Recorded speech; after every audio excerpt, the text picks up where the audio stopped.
Hey guys, it is Sunday here in West Virginia, and as we mentioned yesterday, we have a nice square body set to unbox for you guys. It's the latest M2 Machines Auto Haulers Release 87.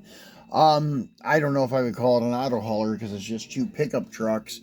The big ones, 3500 square body crew cab dualies, but still yet it's really not hauling or towing anything. Here is the set I talking about. Now you guys may have seen it available on eBay or available in some for sale on the secondary market in some groups, things like that. There are a few select hobby shops that have them available.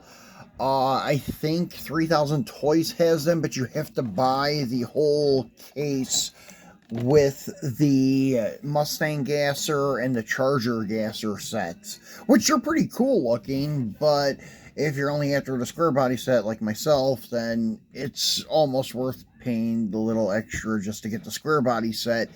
That way you don't have to have the other two sets and get rid of them. In the long run, I think you save money, in my opinion. But so I just opted to buy this set, and anyways, it's quite nice. It's got a 75 Chevrolet Silverado 30 4x4, and then a 73 Chevrolet Silverado 30 two-wheel drive. And the two-wheel drive I am going to be making into a lowered version with chrome large diameter wheels.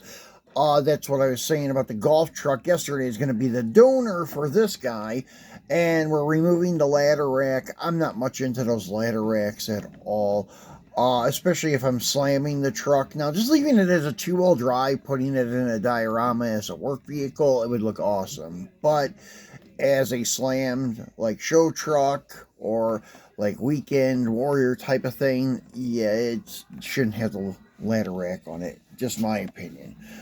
So anyways, we're going to leave the 4x4 as a 4x4. Maybe one day, if I can get another set of these, I will put the 4x4 base under the black and white one and then find a slam base for the 4x4. But I don't know if that's going to happen or not. That gets pricey. You guys have seen I've done that with a few other sets or trucks, as you can see up there, but it is a little bit pricey to do that, so I'm not sure I will do that with this set unless the price starts to drop on it, which I doubt.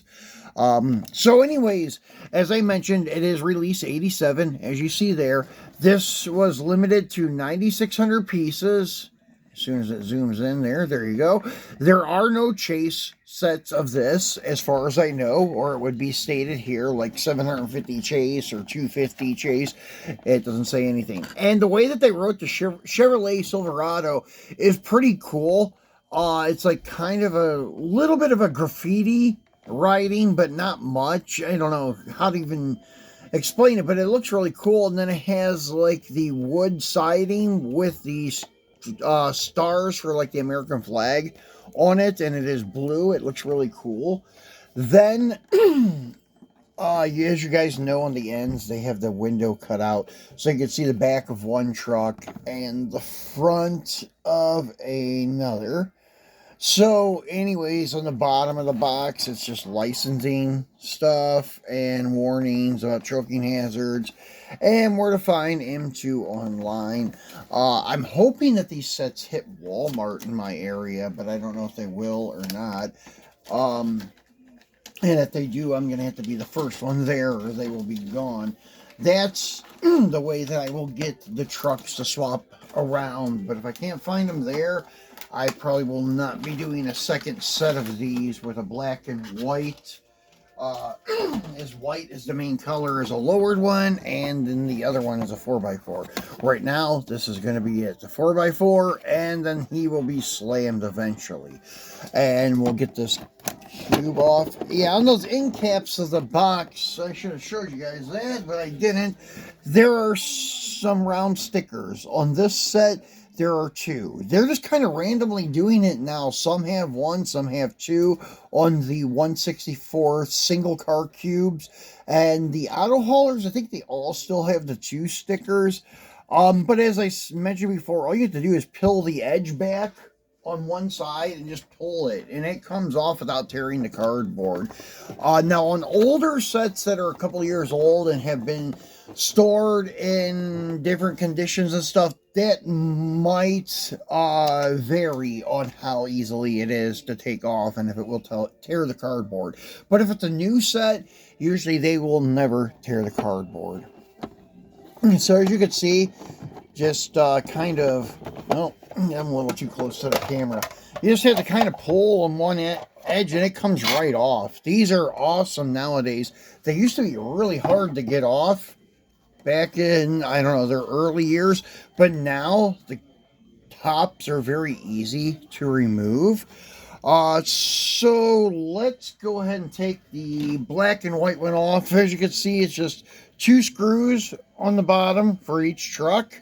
Nothing major there to get one off. And I'll go ahead and take the black and white one off, since we will be doing some work to him in a little bit to get him to the stage that I want him in.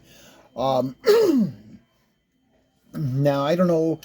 For myself personally, I like to collect them either 4x4s or slammed ones. I'm not a really big fan of just leaving them 2-wheel drive. The only one that I have right now is the white one you see in front of you.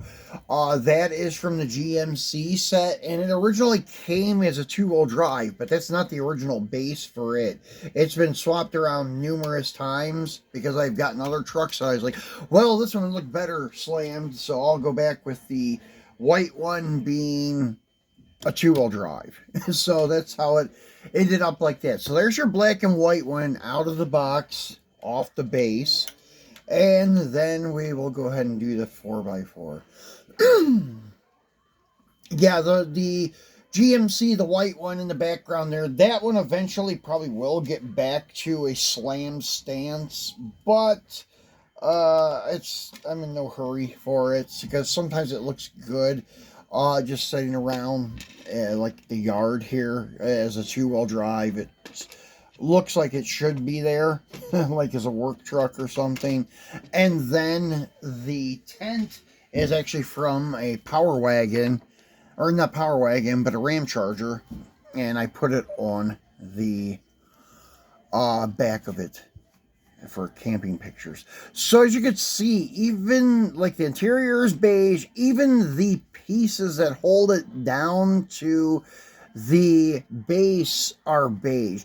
It used to be that all the pieces that held them down were gray or black. Now the one for the 2-wheel drive was still black. This is the first time I've ever seen a beige one for holding the truck down, especially the 4x4s. They're usually always silver. Now opening the hood, it's a little better, but not much. It's okay. The engine is black and the engine compartment is black, and it's got a beige snorkel air cleaner. That looks horrible. I don't know why they don't take the time to make it. They should have made it black too, or they should have made it orange or something. But yeah, their engine detail is horrible. It's going to get to the point where they should just leave the hoods sealed shut, because their detail is horrendous on some of them. Now, let's see what we got under the hood of the 2-wheel drive one. Oh, it's even worse. All beige. So, yeah, these things, they're just, I don't know what's wrong with them too. They are slacking on detail, and the prices are going up on everything, and the screws are loose on this. I can feel it flexing.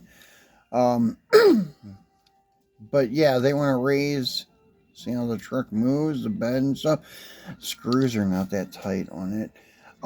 Yeah, they want to charge more money, and then they're also cutting corners on how the things are produced.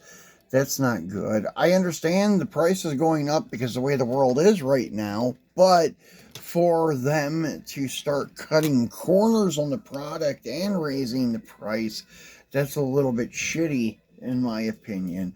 They should at least keep the detail on the engines Or at least make them all black. Putting a beige motor in one, why would you even do that? They shouldn't even put a freaking motor in it if you're not going to at least try with detail. Why even do it?